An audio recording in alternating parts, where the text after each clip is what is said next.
bakit yung mga lalaki naghahanap daw ng conservative pero nagla-like, nagdi-DM, tapos nagko-comment pa rin dun sa mga hubadera sa social media. Pag-usapan natin yan. Ano, game? Tara, let's start. Ganito yan. Thirst trap is thirst trap. Hubadera is hubadera. Ginagawa nila yan para tignan. Nakakahiya naman kung pipikit lang kami. Para kanyang nasa mall. Alam mo yung mga free sample, mga free taste? Titingnan mo lang, lalasahan mo lang, pero hindi namang ibig sabihin na bibilhin mo. Free taste lang yan para sa amin. Titingnan lang, i-imaginein lang, libreng sheesh! Pero pagdating sa commitment, wala kami dyang budget. Kung hindi nyo lang alam, ito yung dumadaan sa utak namin. Okay, maganda siya. Pero kaya niya pa bang sumama sa akin kahit broke ako? Pag wala akong pera, makakapagpa-sexy pa ba siya kahit naka-electric pan lang kami?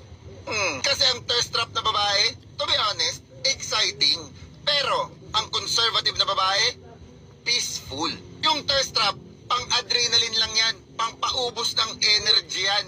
Pero yung conservative, tahimik, pang-long drive, pang-pakalma. At kung nagtatanong ka kung bakit nagla-like doon sa mga hubadera pero ang pinapakasalan yung parang hindi marunong mag-filter sa IG, I'll tell you why. Kasi iba yung pang-mata at iba yung pang-bahay.